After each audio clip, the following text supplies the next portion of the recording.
there, everybody, and welcome to this week's broadcast. I am broadcasting from my mom's beautiful new garden. And as you guys know, my mom passed away about a week ago, and right before she passed, I reconnected her with her original gardener, whose name is Jonathan Plant, and he was able to come and visit with her. We brought her down from her bedroom and wheeled her out into the garden in her wheelchair, and she and Jonathan planned a refresh for this beautiful garden that I'm sitting in right now that is in their home, my parents' home in San Francisco. And now that I am moving into a next stage of ensuring that I am getting back into my business, and I'm also supporting my dad, who is now living by himself in this huge house, I am spending a lot more time here, and there are beautiful, beautiful spaces for me to spend time in, and I just thought I would record my video this week from the beautiful garden. And today's broadcast is really all about new beginnings. And I wanted to share with you how I am embracing this time of change and transition through new beginnings myself, and wanted to share 5 ways that I am embracing new beginnings and what this looks like that might be helpful for you.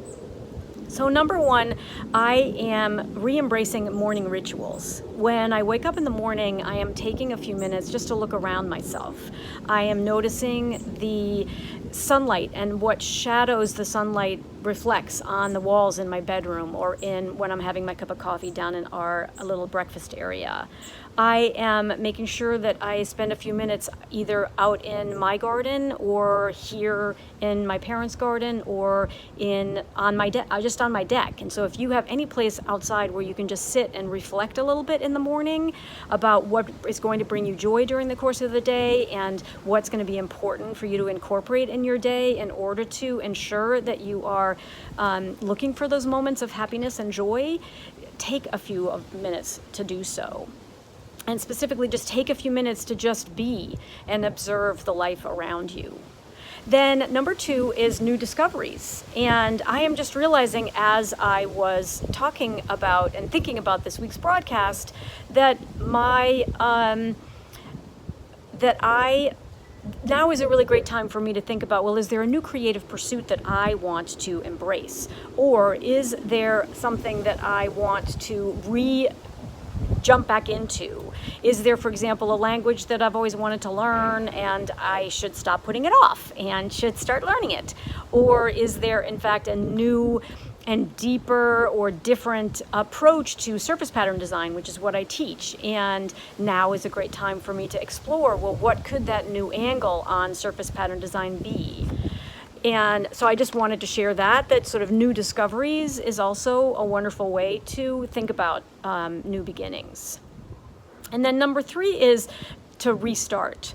I purchased a variety of online courses this year, and I was being fairly diligent in watching the videos and absorbing the material until my mom got really, really sick. And then I had almost a 6-week period where I was not able to keep up anymore.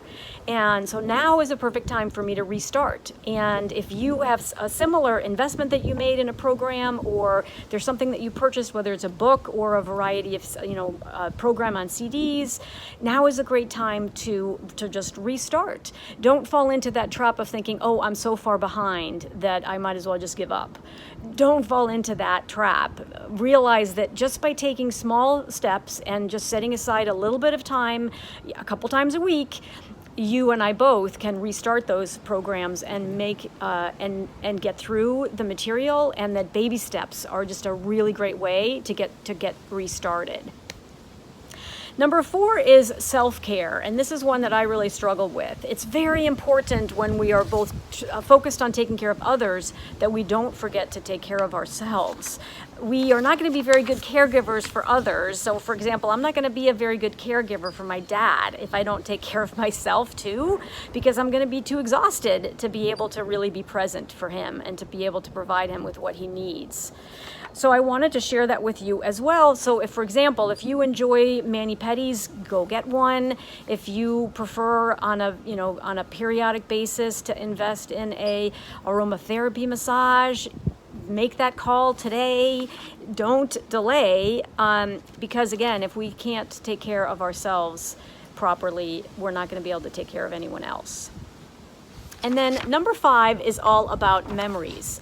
I think that at this period for me right now, my mind is being flooded with all of these amazing memories that I have with my mom. And I'm embracing those memories, and I'm digging around to find more photographs that I have of her in my iPhone and also in various albums. And I am balancing that with ensuring that I'm also focused on creating new memories, and that I am, for example, doing new things like this right now, where I'm able to enjoy her beautiful garden and yet move forward with my business and share my thoughts on new beginnings with each and every one of you.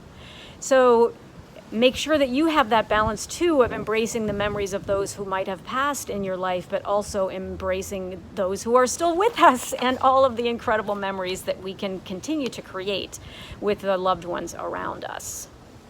So just to recap really briefly, the 5 things that I am embracing right now around new beginnings are my morning ritual and taking a little bit longer to just observe the life around me. Number 2 is new discoveries and deciding what new learning we might want to embrace right now. Number 3 is to restart. So if there's a program or a book or something that we started and then we stopped, let's get that back out and take baby steps in terms of absorbing that material and making sure that we are getting the full value from whatever investment we made. Then number 4 is self-care, and making sure that we do take the time to take care of ourselves so that we'll be that much better equipped to take care of others. And then finally, memories. Let's make sure that we're balancing, embracing old memories with creating new memories. So what I thought that I would do is give you a little bit of a tour of the garden as I wrap up. As you guys know, I always like to say in closing that I am Anne La Follette, and it's never too late to create. If you enjoy these YouTube broadcasts, please subscribe by hitting the subscribe button, and I'll see you again next week.